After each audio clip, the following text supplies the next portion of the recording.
दोस्तों, part number 4 यानी last part, अब बिल्कुल छोटा सा पार्ट है, इसको खत्म कर लेते हैं। नहीं, व्यापार हमारा खत्म हो जाएगा और ये चैप्टर भी खत्म हो जाएगा जिसने सरदर्दी करके रखी थी, बट मैंने पूरी कोशिश की आपको समझाने की। ठीक है ना। चलो, तो अब आगे बढ़ते हैं आंतरिक दृष्टि व्यापार रणनीति की ओर, जिसको मैंने इनवर्ड लुकिंग ट्रेड स्ट्रैटेजी बोलते हैं। मैं आपको काफी टाइम से इस वर्ड को बता रहा था आपको कि inward looking trade strategy English में बोला था मैंने। और ये है क्या, तो मैंने वहां पे जब आपको इंपोर्ट सब्स्टिट्यूशन पढ़ाया था ना, तो मैंने वहां पे बताया था इंपोर्ट सब्स्टिट्यूशन यानी आयात प्रतिस्थापन हमने जो पढ़ा था, तब मैंने आपको बताया था कि वहां पे आपको एक और चीज पढ़ने को मिलेगी, इनवर्ड लुकिंग ट्रेड स्ट्रेटजी, जिसके अंतर्गत हम बाहर से जो माल खरीद रहे हैं यानी आयात कर रहे हैं, उसके बदले हम बोलते हैं कि हमारे अपने घर में ही हम क्या कर ले, वैसा माल बना ले, ताकि हमें जो है ना, हम बाहर पेमेंट ना करें। बात को समझो ना। यानी मैंने बताया था जैसे डेटॉल साबुन मान के चलो आप बाहर से खरीद के लेके आते हो, तो उसने बोला उसके जैसा साबुन अपने यहाँ बना लो। मान लो आपने लाइफबॉय बना लिया, तो इससे फायदा क्या हुआ? फायदा ये हुआ कि आपको अब विदेशी विनिमय का बाहर क्या नहीं भुगतान नहीं करना पड़ा। तो इससे आपने विदेशी मुद्रा को संरक्षित तो कर दिया, मगर बढ़ाने के लिए क्या अच्छा लगता है, मतलब बढ़ाने के लिए क्या करना चाहिए आपको? निर्यात को प्रोत्साहन करना चाहिए, बताया था ना हमने। तो सब कुछ पढ़ा चुका हूं, बस अब आगे आंतरिक दृष्टि व्यापार रणनीति क्या होती है, तो इसको भी समझ लेते हैं। बिल्कुल वही है जो बताया था। इससे अभिप्राय आयात प्रतिस्थापन की नीति से, यानी आयात प्रतिस्थापन में जो भी पढ़ाया था ना, वो आप यहाँ पे लिख सकते हो पहले तो। यानी क्या करना है कि अपने मतलब जो बाहर से जो हम क्या कर रहे हैं, अभी तक आयात कर रहे थे, अब हमें वो सब क्या करनी है, अपने घर पर ही बनानी है, बाहर से आयात नहीं करना। क्लियर हो गया।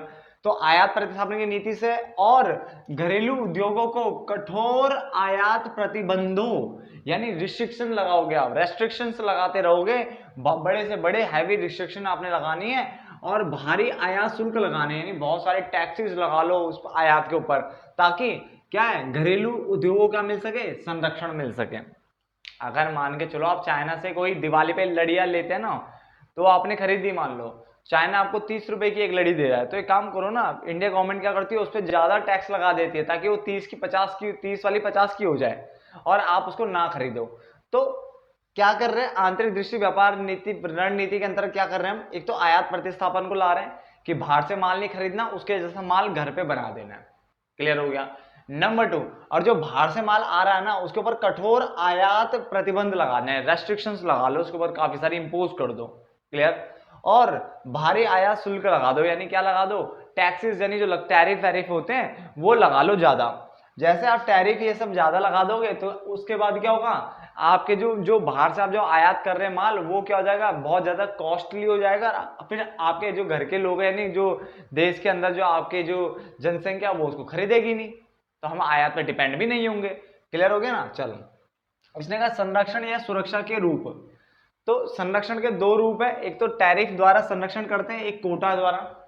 ठीक है, कोटा यानी ये QUOTA, कोटा। ठीक है ना। और टैरिफ TARIFF, टैरिफ। ठीक है ना। तो टैरिफ में क्या बोला हुआ है, टैरिफ यह आयात की जाने वाली वस्तुओं पर लगाया जाने वाला शुल्क है, यानी जो आप वस्तु आयात करते हो उसके ऊपर टैक्स जो लगता है, उसे उसे टैरिफ बोला जाता है। क्या बोला जाता है? टैरिफ बोला जाता है, जिससे वस्तुओं की कीमतें क्या होती है, बढ़ जाती है, और घरेलू उद्योगों को थोड़ा संरक्षण मिलता है, क्योंकि बाहर की वस्तु तो महंगी हो जाती है, तो घरेलू उद्योग अपनी वस्तुएं बेच सकता है। ठीक है ना। यानी वो बेचारे बच सकते हैं, वरना अगर मान लो टैरिफ ना लगाए तो बाहर वाली वस्तु तो बहुत, चाइना देखो कितनी सस्ती चीजें दे देता है, तो लोग तो चाइना के माल खरीदेंगे, तो हमारे जो घरेलू उद्योग है वो तो बेचारे तहस नहस हो जाएंगे, रोजगार ठप हो जाएगा, है ना। तो ये सब कर रहे हैं। दूसरा, कोटा में क्या होता है, इसके अंतर्गत विभिन्न देशों से आयात की जाने वाली, यानी जो बहुत जो बाहर के जो देशों से, अलग अलग देशों से आप जो भी आयात करते हैं, की जाने वाली वस्तुओं की मात्रा निश्चित कर दी जाती है, यानी कि इससे इतनी वस्तुएं खरीदनी है, इससे अगर आयात करनी तो ये वाली इतनी वस्तुएं खरीदनी है, यानी इनको, इनकी जो वस्तुओं की मात्रा है ना, उनको निश्चित करना कोटा कहलाता है। मगर निश्चित करते वक्त हमें क्या ध्यान देना है, देश की आवश्यकताओं को ध्यान में रखकर यह किया जाता है कि देश को किस चीज की जरूरत है। अब मान के चलो बाहर एक ऐसी वैक्सीन बन चुकी है जो कि बहुत जरूरी है इंडिया के लिए, है ना, और तुम कह रहे हो नहीं हमें नहीं, हम तो लेंगे नहीं बाहर का माल, तो गलत है ना। या हम तो सिर्फ इतना ही लेंगे, हम तो सिर्फ 400 डोज लेंगे उसके, ये भी गलत है। भाई आवश्यकता को देखो, अगर आवश्यकता आपको लगता है कि भाई साहब अर्जेंट है, नीडेड है, तो आप लो ना उसको, ठीक है। बट अगर आवश्यकता नहीं है तो बिल्कुल मत लो, क्योंकि उससे अगर आप बिना आवश्यकता के भी अगर आप बाहर से अगर माल ले रहे हो तो समझ लो आप दूसरी कंट्री के ऊपर डिपेंड हो गए, आप खुद कुछ नहीं करना चाहते। क्लियर है? तो मेरे अकॉर्डिंग मैंने आपको ये पोर्शन भी अच्छे से समझा दिया है। क्लियर है? आपको वीडियो पसंद आ रही तो प्लीज लाइक शेयर करना तो बिल्कुल मत भूलना, और जो नए हो तो सब्सक्राइब करना ना भूले। मैं बार बार ये बोलता हूँ क्योंकि मुझे पता है मेरे को कितनी मेहनत लग रही है इसे बनाने में। ठीक है ना? आगे बाह्य दृष्टि व्यापार रणनीति क्या होती है? देखो बाह्य दृष्टि वही है निर्यात प्रोत्साहन। ठीक है? जब आंतरिक बोलेंगे तो आयात प्रतिस्थापन, है ना, उसके जैसा गुड्स घर में बना लो। और जब मैं बाह्य दृष्टि व्यापार रणनीति की बात करूंगा तो निर्यात प्रोत्साहन, और ये भी मैं आपको ऑलरेडी निर्यात प्रोत्साहन स्टार्टिंग में पढ़ा चुका हूं, है ना, जिसमें मैंने कहा था घरेलू अर्थव्यवस्था के जो उत्पाद होते हैं ना, यानी हमारी घरेलू अर्थव्यवस्था के अंदर जो उद्योग है वो जो उत्पाद बना रहे हैं, यानी जो उत्पादन कर रहे हैं, वस्तुएं सेवाएं जो बना रहे हैं वो, तो उन वस्तुओं को बाहर अंतरराष्ट्रीय बाजार में बेचने लायक कॉम्पिटिटिव बनाना है, यानी वो बाहर जाकर के बिक सके, हमारे जो बाहर के लोग हैं हमारे गुड्स को खरीदे और हमें क्या दे उसके बदले में पैसा दे।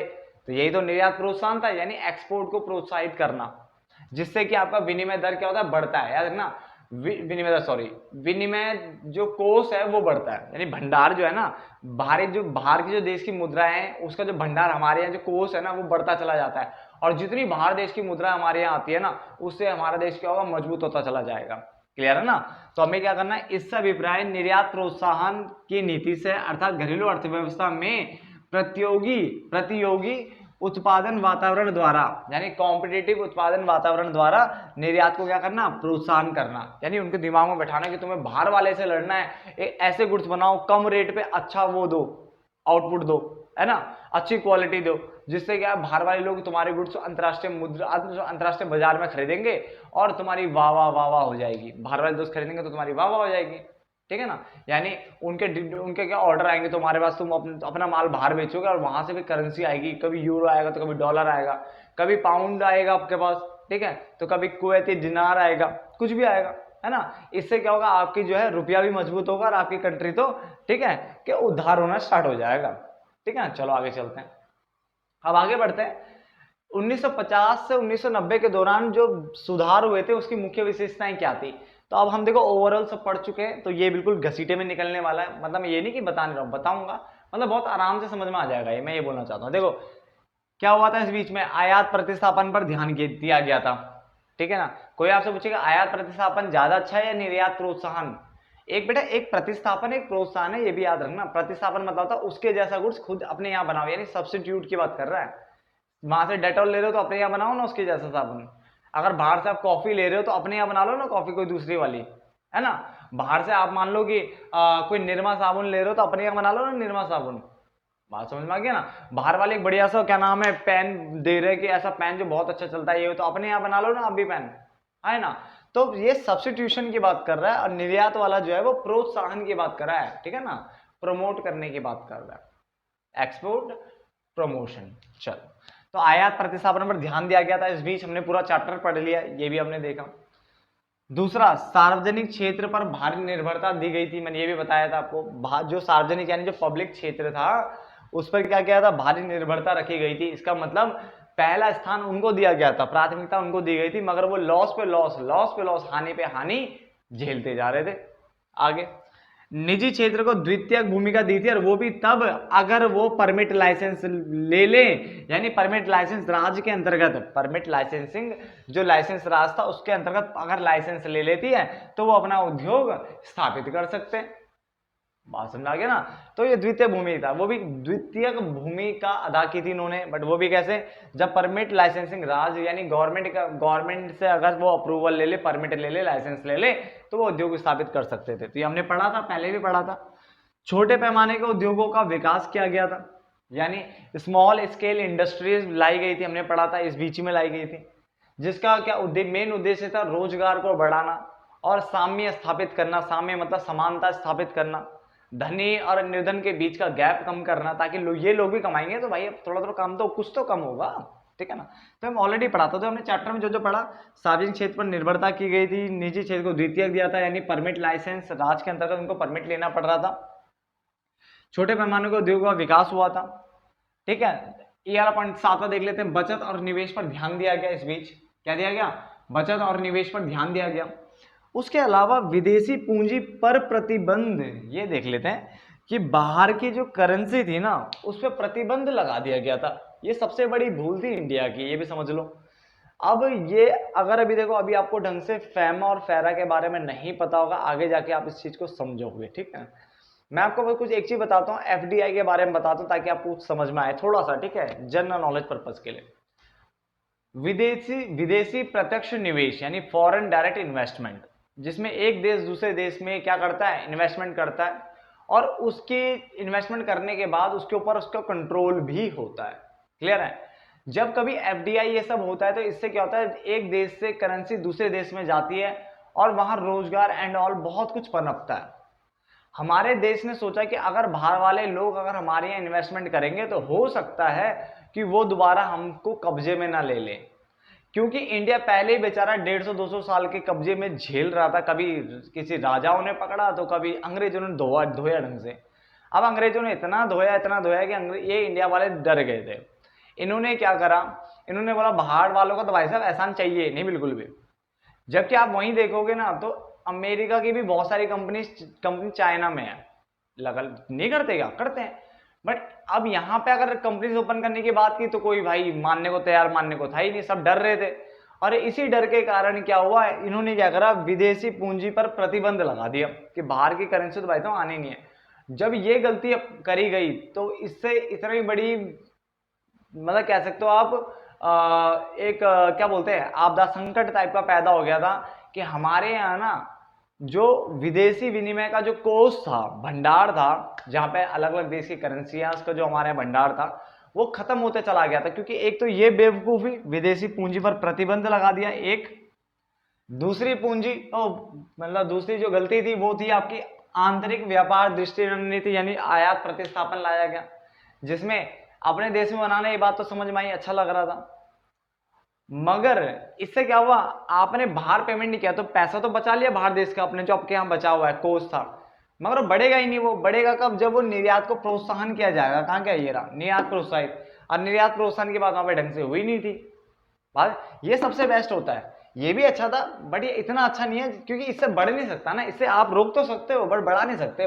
बाहर के देश की करेंसी का जो भंडार है हमारे यहाँ, इससे बढ़ा सकते थे बट ये था नहीं ढंग से। तो ये गलती एक और ये गलती दूसरी, विदेशी पूंजी पर प्रतिबंध, यानी यहाँ पे निवेश को आने ही नहीं दिया बाहर से। बात समझ गया। इसीलिए इंडिया बहुत भारी संकट में पड़ गया था, जिसे मैंने बताया था मनमोहन सिंह जी, जो कि सरदार जी हमारे, ठीक है ना, कांग्रेस के, और दूसरे हमारे पीवी नरसिम्हा राव, जहां तक मुझे याद है, ठीक है ना। शायद मैंने लिखवा भी दिया, मुझे ऐसा लग रहा है मैंने लिखवा दिया है, ठीक है ना।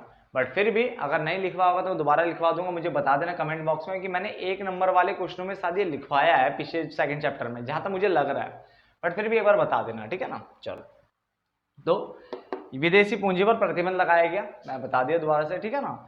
उसके अलावा विदेशी प्रतिस्पर्धा से सुरक्षा और संरक्षण, और बाहर के कंपटीशन से भी ना हमारे इंडस्ट्रीज को क्या प्रोटेक्ट किया गया। अब ये सोच के किया था कि हमारी जो इंडस्ट्री बेचारी अभी उठ रही है बेचारी, अगर बाहर वाले कंपटीशन करेंगे तो हमारी इंडस्ट्री तो वैसे ही मर जाएगी। बट पंगा ये हुआ ना कि अगर हम कॉम्पीट करने देते तो शायद, देखो अब उस टाइम की सिचुएशन क्या थी हम भी नहीं बोल सकते कुछ, ठीक है, क्या पता उन्होंने जो किया बिल्कुल सही था उसके वक्त के अकॉर्डिंग। बट अगर हम देखें तो देखो अभी के वक्त अगर हम सोच रहे हैं तो हम तो यही सोचेंगे, जितना ज्यादा कंपटीशन देखने को मिलेगा उतना ज्यादा इंप्रूवमेंट आता है। तो हमारे को क्या देखने को मिला, इन्होंने क्या करा, विदेशी प्रतिस्पर्धा से सुरक्षा दी, संरक्षण दिया घरेलू उद्योगों को।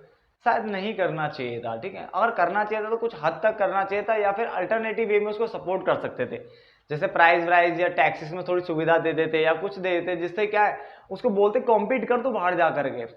अगर वो कॉम्पीट करता शायद आज इंडिया की स्थिति कुछ और होती। बट मैं दोबारा बोलूंगा, उस टाइम की सिचुएशन अलग थी, अभी की अलग है। हम बिल्कुल नहीं सोच सकते कि उस टाइम पे जो किए गए डिसीजन वो सही थे या गलत थे, एकदम से नहीं बोल सकते, ठीक है ना। चलो, तो यहाँ तक आपने पढ़ लिए 7 के 7 पॉइंट, इनको नोट डाउन कर लीजिए। अब 2 और टॉपिक छोटे छोटे रहते हैं व्यापार के ऊपर ही, 2 बस, मैंने कहा था छोटा टॉपिक है, ज्यादा बड़ा नहीं है, बस मैं आपके साथ बातें ज्यादा कर रहा हूँ, ठीक है ना। बट ये वीडियो दोबारा मैं बोल रहा हूँ 11-12 बजे बन रही है, तो थोड़ी सी नींद भी आ रही है, तो फटाफट से इसे नोट डाउन कर लीजिए जितनी जल्दी हो सके। तो देखिए सामने फटाफट से मैंने जो 2 टॉपिक है वो इधर ही लिख दिए हैं, दोनों ये करते हैं आपका चैप्टर खत्म हो जाएगा। 1950 से 1990 की अवधि के दौरान विकास की जो रणनीति थी उसके अच्छे प्रभाव भी थे कुछ, तो कुछ बुरे प्रभाव थे, तो वो बता लेते क्या क्या थे। अच्छे प्रभाव देखो जरा से, औद्योगिक उत्पादन था उसमें वृद्धि हुई, पता ही है जब आप इतना संरक्षण दोगे तो उत्पादन में वृद्धि तो होगी होगी। बड़े बड़े पैमाने के उद्योगों की सफलतापूर्वक शुरुआत हुई, जैसे टाटा ने जो क्या था, जो उद्योगों की अगर नाम ले तो लोहा इस्पात यहाँ पे बता दिया, टाटा आयरन एंड स्टील आपने सुना होगा, ये सब चीजें वहां पे स्टार्ट हो गई थी, ठीक है ना। तो लोहा तथा इस्पात जो क्षेत्र था, जिसमें क्या नाम है लोहा और जो स्टील एंड ऑल का जो क्षेत्र था, उसमें क्या है काफी अच्छी खासी क्या हुई है शुरुआत हो गई थी, क्लियर है। उसके क्षेत्र में काफी अच्छी खासी शुरुआत हो गई थी, किसके क्षेत्र में, लोहा इस्पात वाला जो क्षेत्र है ना, ठीक है, उस वाले बिजनेस में, उस व्यवसाय के क्षेत्र में क्या होने लग गया था, अच्छा खासा विकास और शुरुआत हो गई थी, क्लियर हो गया। तो पहला पॉइंट है आपका औद्योगिक उत्पादन में वृद्धि, दूसरा पॉइंट है बड़े पैमाने के उद्योगों की सफलतापूर्वक शुरुआत हो गई थी, डन। आगे चलते हैं, देखो इस पॉइंट को आप वहां भी लिख सकते हो फीचर्स में, ये फीचर्स में भी आ सकते हैं, ठीक है, कोई पॉइंट अगर आपको और जोड़ना तो जोड़ सकते हो, ठीक है ना। तो इस पॉइंट को भी आप जोड़ देना, वहां पे 7 के बाद 8 हो जाएगा। तो याद रखना ये जो आपने पिछला क्वेश्चन पढ़ा और ये 2 क्वेश्चन और पढ़ रहे हो, ये आप मिक्स में लिख सकते हो, ठीक है, जहां आपको अच्छा लगे उस टाइप से उठा सकते हो। छोटे पैमाने के उद्योगों का विस्तार किया गया, यानी एसएसआई का, स्मॉल स्केल इंडस्ट्रीज, और औद्योगिक क्षेत्र का क्या हुआ, विविधीकरण हुआ, यानी डाइवर्सिफिकेशन, नहीं फैलाव हो गया था। तो नई नई अगर इंडस्ट्रीज लगाओगे छोटी बड़ी, तो भाई साहब फैलाव तो होना ही था, कोई बड़ी बात नहीं है। तो 4 छोटे छोटे पॉइंट्स है, उत्पादन में वृद्धि, बड़े पैमाने के उद्योगों की सफलतापूर्वक शुरुआत हुई, खासकर लोहा इस्पात के जो क्षेत्र था उसमें, छोटे पैमाने के उद्योगों का विस्तार हुआ, और औद्योगिक क्षेत्र का विविधीकरण हुआ, यानी फैलाव होने लग गया था, डाइवर्सिफिकेशन ना इंग्लिश में ये बोलते हैं। बुरे प्रभाव ये थे, आयात प्रतिस्थापन द्वारा विदेशी विनिमय की बचत करना, ये थोड़ा तक तो ठीक था, मैंने दोबारा बोल रहा हूँ, रिपीट कई बार बोल चुका हूँ, ठीक है, बचत करना, न कि विदेशी विनिमय को निर्यात प्रोत्साहन द्वारा प्राप्त करना और बढ़ाना। उन्होंने क्या आयात प्रतिस्थापन को चुना, अगर उसकी जगह निर्यात प्रोत्साहन को चुना होता तो बढ़ता भी ना, सिर्फ बचत करने से कुछ नहीं होता, बढ़ाना भी पड़ता है, ठीक है ना, थोड़ी सी भूल हो गई थी यहाँ पे, है ना। चलो उसके बाद सार्वजनिक क्षेत्र में एकाधिकार, यानी इन्होंने क्या करा, पब्लिक जो सेक्टर था उस पर काफी भरोसा किया, ठीक है ना, प्राइवेट वालों को तो महत्व ही कम दिया था ना। देखो पॉइंट ये भी है, देखो हमारे पास निजी क्षेत्र को कम महत्व दिया गया, और जो सार्वजनिक क्षेत्र, जो पब्लिक सेक्टर था, उसको ज्यादा क्या दिया गया था, महत्व दिया गया था, क्लियर है। अब उसको ज्यादा महत्व तो दिया, मगर जो उनको एकाधिकार दिया, एकाधिकार मतलब जिनमें सिर्फ उनका अधिकार था, एक का अधिकार होना, यानी उनकी मोनोपोली थी, सबसे ज्यादा जो भी बड़े बड़े काम करनी है हमेशा पब्लिक के हाथों में दे देते थे, पब्लिक सेक्टर के हाथों में, ठीक है ना।